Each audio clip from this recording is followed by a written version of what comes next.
এই টেপি, হ্যাঁ কি হয়েছে মা? তোর ব্যাগ থেকে আমি এই গোলাপ আর এই চকলেটটা পেলাম, এগুলো তোকে কে দিয়েছে?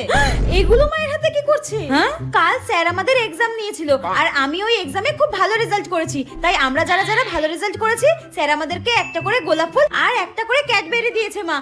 হ্যাঁ, তুই ভালো রেজাল্ট করেছিস বলে স্যার তোকে এই গোলাপ আর এই চকলেটটা দিয়েছে? হ্যাঁ, বাহ।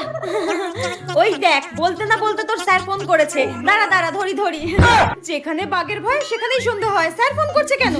হে ভগবান বাঁচাও। হ্যাঁ স্যার বলুন। টেপি 2 সপ্তাহ ধরে পড়তে আসছে না কেন? টেপি 2 সপ্তাহ ধরে পড়তে যাচ্ছে না? কিন্তু স্যার, কালকে তো আমার মেয়ে টেপি আপনার কাছে পড়তে গিয়েছিল। আপনি সরস্বতী পুজোর দিনও এক্সট্রা ক্লাস নিয়েছেন, পড়িয়েছেন। আমার মেয়ে ভালো রেজাল্ট করেছে বলে আপনি ওকে গোলাপ ফুল চকলেট দিয়েছেন, তাই না? কালকে তো আমি কাউকে পড়াইনি। ঠিক আছে, আপনি রাখুন, আমার মেয়েকে আমি দেখছি। টেপি তুই আজকে শেষ আমার হাতে, তোকে আজকে আমি